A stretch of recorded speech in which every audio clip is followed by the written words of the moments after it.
லஞ்சுக்கு professor sir ஒருத்தவங்கள வீட்டுக்கு இன்வைட் பண்ணியிருந்தோம். ஸோ, அவங்களுக்கு ஒரு சின்னதா ஒரு விருந்து ஒண்ணு நேத்து ரெடி பண்ணியிருந்தேன். விருந்துன்னு சொல்ல முடியாது. ஏதோ என்னால முடிஞ்சத செஞ்சேன்னு சொல்லலாம். அந்த சாரோட நம்ம ரெஸ்டாரண்ட் போனோம்னு வைங்களேன், அவங்க ஃபர்ஸ்ட்டு ஆர்டர் பண்ணுறது கீரை தான். நான் 2, 3 டைம் வாட்ச் பண்ணியிருக்கேன் அவங்க கீரை நல்லா சாப்பிட்றத.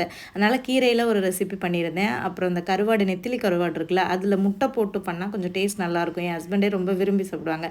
அது பண்ணியிருந்தேன். அப்புறம் பிரியாணி, சிக்கன் கிரேவி, அப்புறம் ப்ரொக்கோலி வச்ச ஒரு ரெசிபி, அப்புறம் சாலடு வெள்ளரிக்காய், கேரட்டு, ஸ்ப்ரவுட்ஸ் எல்லாம் போட்டு தயிரெல்லாம் போட்டு ஒரு சாலட் மாதிரி பண்ணியிருந்தேன். அப்புறம் கடையில் கொஞ்சம் ஸ்நாக்ஸ் வந்து வாங்கியிருந்தோம். அப்புறம் நிறைய ஃப்ரூட்ஸ் அவங்க ஹெல்த்தியாக தான் சாப்பிடுவாங்க. அப்புறம் ஒரு பெரிய மீன் வாங்கி கிரில்டு ஃபிஷ் மாதிரி வந்து பண்ணியிருந்தோம்.